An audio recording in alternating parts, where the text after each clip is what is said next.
నమస్తే, welcome to our channel. నేను message. ఈ రోజు మనతో పాటు ఉన్నారు ప్రముఖ సీనియర్ జర్నలిస్ట్ డివిఎస్ గారు. నమస్కారం సార్. నమస్తే అమ్మా.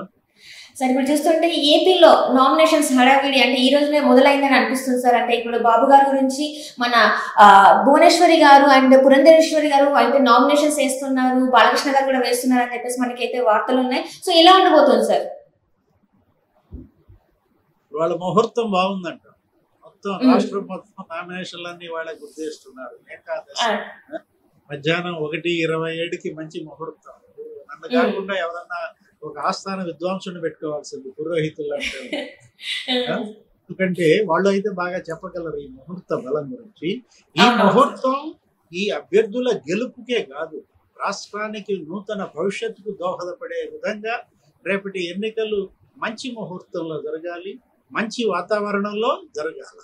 మనం చూసాం ఈ రోజు కుప్పంలో భువనేశ్వరమ్మ వెళ్ళి తన భర్త నామినేషన్, మాజీ ముఖ్యమంత్రి చంద్రబాబు నామినేషన్ ని దాఖలు చేస్తూ అక్కడ పూజలు చేశారు. భారీ ఎత్తున ర్యాలీ కూడా జరిగినట్లుగా ఉంది. ఇవాళ నిజం గెలవాలి అంటూ ఆమె ప్రజల్లో వెళ్ళింది. ఎవరు? భువనేశ్వరమ్మ. తన భర్తని 53 రోజులు జైల్లో పెట్టారంటూ, ఏ నేరం చేశాడని మరి అంత రాష్ట్రానికి అభివృద్ధి చేసినటువంటి మాజీ ముఖ్యమంత్రిని జైల్లో పెట్టారంటూ ఆమె నిలదీసి, ఏంటి 9,000 కిలోమీటర్లు ఆమె మరి యాత్ర చేసింది నిజం గెలవాలంటూ. 203 కుటుంబాలకు వెళ్ళి పరామర్శించింది. ఏది? తన భర్త జైలుకు వెళ్ళాడని మరి చనిపోయినటువంటి వాళ్ళు, ఆత్మహత్యా యత్నాలకు పాల్పడినటువంటి వాళ్ళు, వాళ్ళ ఇళ్లకు వెళ్ళి వాళ్ళకి ఆర్థిక సాయం అందించి నేనున్నానని భరోసా కల్పించింది. ఇవాళ భువనేశ్వరమ్మ నిజం గెలవాలి అంటూ నామినేషన్ కూడా దాఖలు చేసింది భర్త తరఫున. మరోవైపు హిందూపురంలో నందమూరి బాలకృష్ణ, ఆయన కూడా సేమ్ ఇదే ముహూర్తమా? ఆయన కూడా ఇదే ముహూర్తంలో వేసినట్టున్నాడు నందమూరి బాలకృష్ణ. నెక్స్ట్ ఇక్కడ పురంధేశ్వరి గారు కూడా వేసారా? అవును సార్. అంటే ఇక్కడ బాలకృష్ణ గారికి ఆల్రెడీ చాలా సెంటిమెంట్స్ ఉంటాయి కదా సార్. అంటే చాలా నమ్ముతారు, అన్ని రకాలుగా పూజలు కూడా చేస్తారు. సో ఇక్కడ చూస్తే నిజంగా మీరు చెప్పినట్టు ఏదైనా ముహూర్త బలం ఉందంటారా సార్? మరి ఆయన అసలు ఒక పెద్ద పండితుడు. ఏది? ఆయనే ముహూర్తాలు చూస్తాడు అనమాట. నీకు తెలుసు, ఇక్కడ అన్ని ఆయనకి ఇవి ఉంటాయి, రుద్రాక్ష మాలలు ఉంటాయి, ఇంకా తాళ్ళు ఉంటాయి. అసలు నేను అనుకోవటం ఇటు భువనేశ్వరమ్మది, పురంధేశ్వరి గారిది, ఆయనది, నిన్న లోకేష్ బాబు ముహూర్తాలన్నీ ఆయనే పెట్టుంటాడు. ఎందుకంటే ఇవాళ పురంధేశ్వరి గారు కూడా నామినేషన్ దాఖలు చేశారు.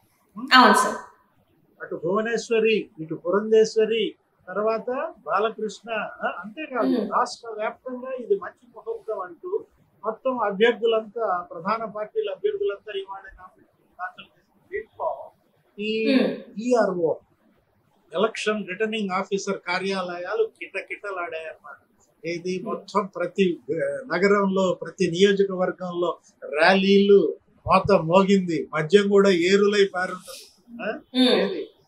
గోడౌన్లు జగన్మోహన్ రెడ్డి ఆల్రెడీ ఇప్పటికే బాక్సులు దించినట్టున్నాడు. ప్రతి చోట కూడా నియోజకవర్గంలో ఇప్పటికే పెద్ద ఎత్తున మద్యం నిల్వలు చూసిన దీంట్లోనే మొన్న కేంద్ర ఎన్నికల సంఘం ఆ బేవరేజెస్ కార్పొరేషన్ ఎండి ఆయన కూడా సస్పెండ్ చేసింది. ఎవరిని? వాసుదేవరెడ్డి. అదే కాదు, ఇప్పుడు డబ్బు, మద్యం ఏరులై పారుతారు. ఇక ఈ ఎన్ని రోజులు ఉంది ఇంకా మీకు? 14 రోజుల 13వ తారీఖు దాకా, మే 13 దాకా ఇక నువ్వు ఏది అడిగితే అదే అనమాట. ఓటరు తను కోరింది ఇంటికి వచ్చేస్తుంది అనమాట. పార్టీ మనం చూసాం నిన్న సిద్ధం సభ. ఏది? మేమంతా సిద్ధం సభ. జగన్మోహన్ రెడ్డి గారు అయితే ఇక వేల బస్సులే. ఏది? ఇక బస్సు కావాలా, కారు కావాలా, ఏది కావాలంటే అది అరేంజ్ చేస్తున్నారు. ఆ తర్వాత మనిషికి 200, 300, 500 క్యాష్ అనమాట. నెక్స్ట్ ఇక బిర్యానీ ప్యాకెట్లు, అవి మామూలు. నేను అదే గులకరాయి ఎపిసోడ్ కూడా అదే కారణం అన్నారు. డబ్బులు ఇవ్వలేదని, మద్యం ఇచ్చారు కానీ ఇస్తానన్నటువంటి క్యాష్ ఇవ్వలేదు, కొట్టాడని కూడా అన్నారు. ఒకటి ఇక్కడ నిన్న కూడా మనం చూసాం. ఏది? లోకేష్ బాబు నిన్న నామినేషన్ వేసాం. ఎక్కడ? మన మంగళగిరిలో. అంటే నిన్న బహుశా దశమి, ఇవాళ ఏకాదశి అనుకుంటా. మంచి ముహూర్తాలు కాబట్టి నిన్న ఇవాళ నామినేషన్లు ఫ్లడ్ అయిపోయాయి. లోకేష్ బాబు ఇష్యూ ఏంటంటే అతను ఒక కొత్త ట్రెండ్ కి శ్రీకారం చుట్టాడు. ఏంటి, ఆయన వెళ్ళలేదు, ఆయన సబ్మిట్ చేయాల నామినేషన్. పోనీ వాళ్ళ అమ్మ వెళ్ళినట్టుగా, ఏది భర్త నామినేషన్ భార్య సబ్మిట్ చేసినట్టుగా, చంద్రబాబు నామినేషన్ భువనేశ్వర్ గారు సబ్మిట్ చేసినట్టుగా, పోనీ లోకేష్ బాబు నామినేషన్ ఏమన్నా ఆయన భార్య బ్రాహ్మణి సబ్మిట్ చేసిందా? లేదు, ఆమె కూడా వెళ్ళ. గమ్మత్తుగా ఏం జరిగింది అక్కడ? కొత్త ట్రెండ్ ఏంటి, లోకేష్ నామినేషన్ ని బీజేపీ, తెలుగుదేశం, జనసేన నాయకులు వెళ్ళి సబ్మిట్ చేశారు. వాళ్ళు ప్రార్థనలు చేశారు, సర్వమత పెద్దల ఆశీస్సులు తీసుకుని అన్ని కులాలు, ఏది బీసీ, ఎస్సీ, ఎస్టీ, ముస్లిం, మైనార్టీలు, అగ్ర కులాలు అందరూ కులాల వాళ్ళు కలిసి వెళ్ళి నామినేషన్ ఫైల్ చేయడం అనేది ఒక కొత్త ట్రెండ్. ఎవరు? లోకేష్ బాబు నిన్న మంగళగిరి నామినేషన్ లో మనం చూసాం. యాక్చువల్ గా నీకు ఒక విషయం చెప్తాను, ఏది చంద్రబాబు నామినేషన్ కుప్పం, అది ఒక గమనిస్తైన, ఏది ఆయన ఇప్పటికి 7-8 సార్లు వరుసగా గెలుస్తున్నాడు.